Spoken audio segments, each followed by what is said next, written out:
You can make dry, tasteless pork chops a thing of the past with these 3 tips. And the way your pork chops are cut will make a big difference in the final product. Both the thickness and the part of the pig that they come from matters big time. And what I have here is a whole pork loin. Actually, I have 2 halves because I couldn't find the whole one, but they did sell the halves and they had both the front and the back, which we can use to our advantage.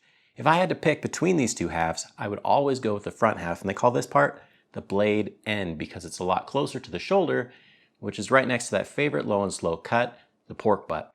So it has a lot more fat, a lot more flavor. You can get away with some 5/8 inch thick pork chops like you might find at the store, but I still like to go to inch and a half because that gives you a lot more flavor and juiciness to work with. It takes a little bit longer to cook, but it's well worth it. As we go to the other half of the pork loin, this part becomes a lot more lean, has less flavor, and it also has more connective tissue. Some people will turn this into stew meat, but I like to take advantage of that and have nice thin slices at the end, because if you cook them right, they can still be pretty great. But I'm using the front half of the back part of the pork loin for a different video, and I'm gonna turn this into an amazing roast with a ton of flavor that is sure to please a crowd, and it's pretty cheap to make. You're gonna wanna check that out. And cutting your own meat is a great way to save money. I got 9 pork chops out of that front half of the pork loin. It only cost me $9. The only thing that I needed was a good slicing knife, but you could do it with a regular kitchen knife if that's all you've got. But if you don't wanna cut your own, just talk to a really good butcher. You can give them your exact specifications and they'd be happy to cut it up for you just the way you like. Some advanced preparation in brining or dry brining your pork chops is well worth the effort because the salt in that brine is going to do 2 things. Number 1, it's going to enhance the flavor and make it taste better, and that salt is going to soak in, so every bit is just a little bit salty. And number 2, it's going to help the meat hold on to more water during the cooking process because it denatures or relaxes the proteins. When you throw them on the heat, they're going to tense up, and since they've been denatured just a little bit, they won't tense up quite as much, which will leave more water in the final product, and you can say goodbye to dry pork chops. And dry brining is super easy. All you have to do is add a ½ teaspoon per pound of kosher salt onto your pork chops. I usually just eyeball it.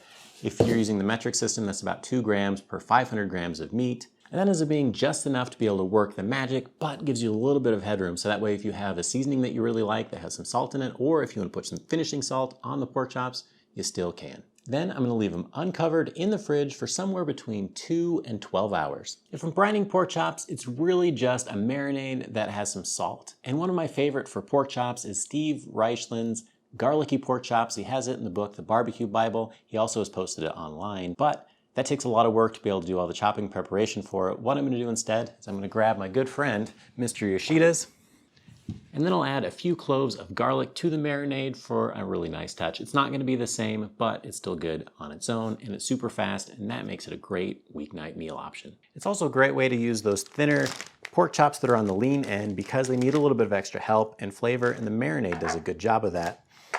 This one, though, it takes a little bit more preparation and time. You're looking at a 12 to 24 hour soak for the best results. Your success in following the first 2 tips is all going to hinge on grilling these pork chops to perfection. So for the other tips, we got to go outside.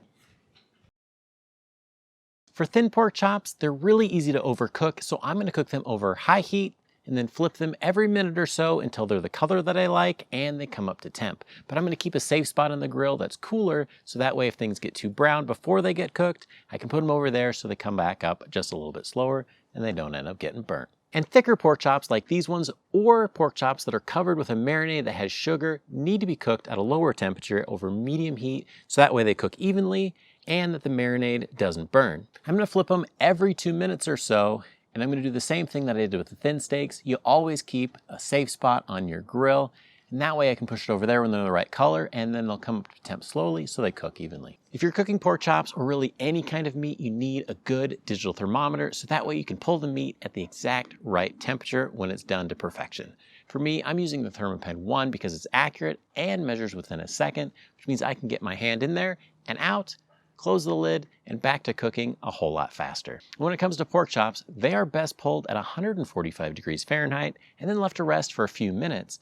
And that rest kills a lot of the bacteria and means you don't have to follow the old recommendation of 160 degrees Fahrenheit, which is probably why you had a lot of dry, overcooked pork chops growing up. So get a good thermometer and don't guess, and pull your pork chops at 145 degrees. Let's see how these ones turned out. So let's try it out at 145 degrees Fahrenheit. Yeah, it's pretty hard to mess up when you get a thick pork chop that has been salted and dry brined because all that flavor is packed in there. And if you need to feed a crowd, check out this video of a pork loin. It's really easy to make and sure to please.